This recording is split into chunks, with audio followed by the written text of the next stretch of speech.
সূরা আল ওয়াকিয়া এর সম্পূর্ণ বাংলা অর্থ পাঠ করছি রাজু আহমেদ।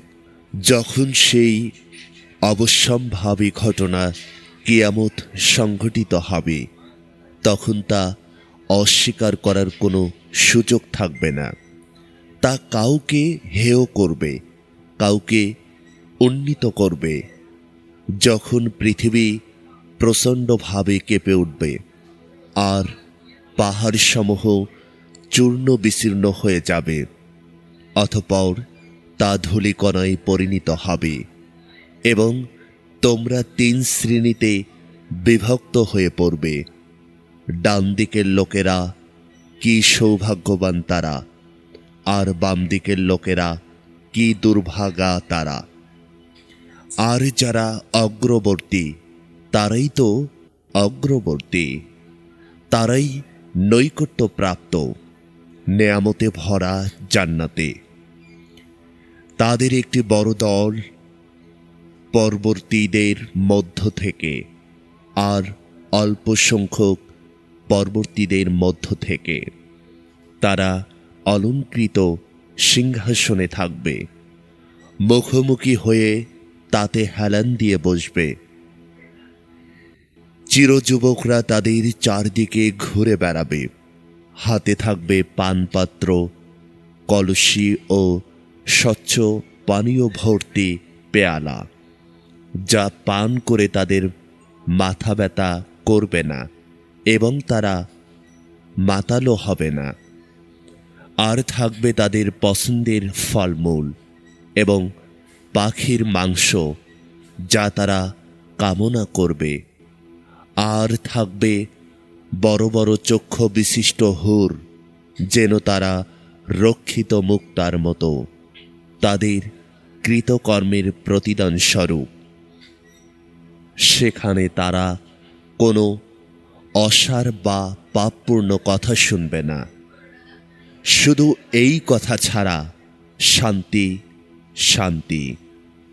আর ডান দিকের লোকেরা কি সৌভাগ্যবান তারা, তারা থাকবে কাঁটাবিহীন কুলগাছের মাঝে, স্তরে স্তরে সাজানো কলা গাছের নিচে, বিস্তৃত ছায়ায়, প্রভাবিত পানির ধারে, প্রচুর ফলমূলের মাঝে, যা কখনো শেষ হবে না, নিষিদ্ধ নয়। আর থাকবে উঁচু বিছানায়। নিশ্চয়ই আমি তাদেরকে বিশেষভাবে সৃষ্টি করেছি, অতঃপর তাদেরকে কুমারী করেছি, স্নেহময়ী ও সমবয়সী। ডান দিকের লোকদের জন্য একটি বড় দল পরবর্তীদের মধ্য থেকে, আর একটি বড় দল পরবর্তীদের মধ্য থেকেও। আর বাম দিকের লোকেরা কি দুর্ভাগা তারা, তারা থাকবে উত্তপ্ত বাতাস ও ফুটন্ত পানির মধ্যে, আর কালো ধোঁয়ার ছায়ায়, যা শীতল নয়, সম্মানজনকও নয়। নিশ্চয়ই তারা আগে ছিল সুখে সচ্ছলতায় ডুবে, আর তারা বড় গুনাহের ওপর অবিচল ছিল এবং বলতো, আমরা যখন মরে যাব ও মাটিতে পরিণত হব, তখন কি আবার পুনরুত্থিত হবে? আমাদের পূর্বপুরুষরাও কি? বলুন, নিশ্চয়ই পূর্ববর্তী ও পরবর্তী সবাই এক নির্দিষ্ট দিনের নির্ধারিত সময়ে একত্রিত হবে। অতঃপর নিশ্চয়ই তোমরা, হে পথভ্রষ্ট অস্বীকারীরা, যাককুম গাছ থেকে আহার করবে এবং তা দিয়ে তোমাদের পেট ভর্তি করবে, তারপর তার উপর ফুটন্ত পানি পান করবে, তৃষ্ণার্ত উটের মতো পান করবে। এটাই প্রতিফল দিবসে তাদের আপ্যায়ন। আমি তোমাদের সৃষ্টি করেছি, তবুও কি তোমরা বিশ্বাস করো না?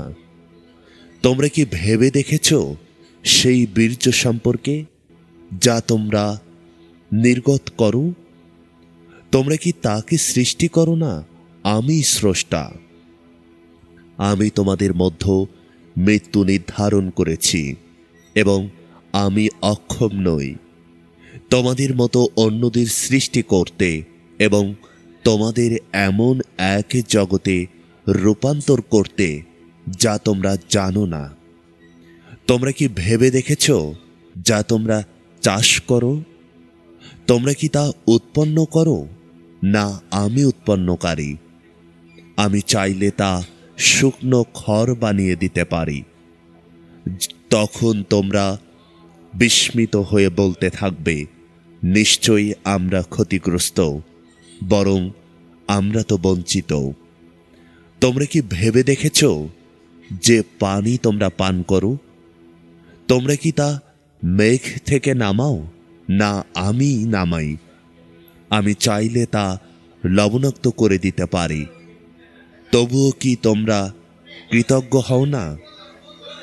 তোমরা কি ভেবে দেখেছ সেই আগুন সম্পর্কে যা তোমরা জ্বালাও? তোমরা কি তার গাছ সৃষ্টি করেছ? না, আমি স্রষ্টা।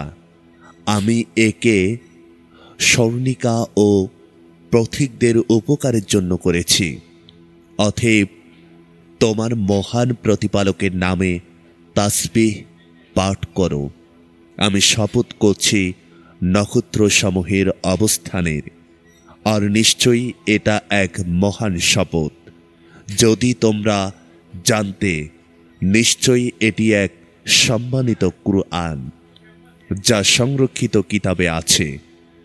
পবিত্ররা ছাড়া কেউ তা স্পর্শ করে না, যা বিশ্বজগতের প্রতিপালকের পক্ষ থেকে অবতীর্ণ। তবে কি তোমরা এই বাণীকে অবজ্ঞা করছ? আর মৃত্যুর সময় যখন প্রাণ কণ্ঠনালীতে এসে পৌঁছায়, তখন তোমরা তাকিয়ে থাকো, অথচ আমি তোমাদের চেয়ে তার অধিক নিকটবর্তী, কিন্তু তোমরা দেখো না।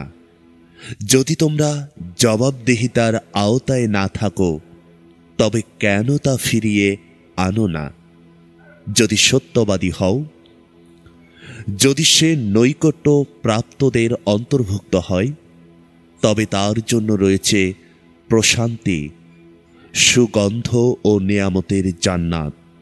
আর যদি সে ডান দিকের লোকদের অন্তর্ভুক্ত হয়, তবে বলা হবে, ডান দিকের লোকদের পক্ষ থেকে তোমার প্রতি শান্তি। আর যদি সে অস্বীকারী পথভ্রষ্টদের অন্তর্ভুক্ত হয়, তবে তার জন্য রয়েছে ফুটন্ত পানির আপ্যায়ন আর জাহান্নামে দগ্ধ হওয়া। নিশ্চয়ই এটাই পরম সত্য। অতএব তোমার মহান প্রতিপালকের নামে তাসবিহ পাঠ করো।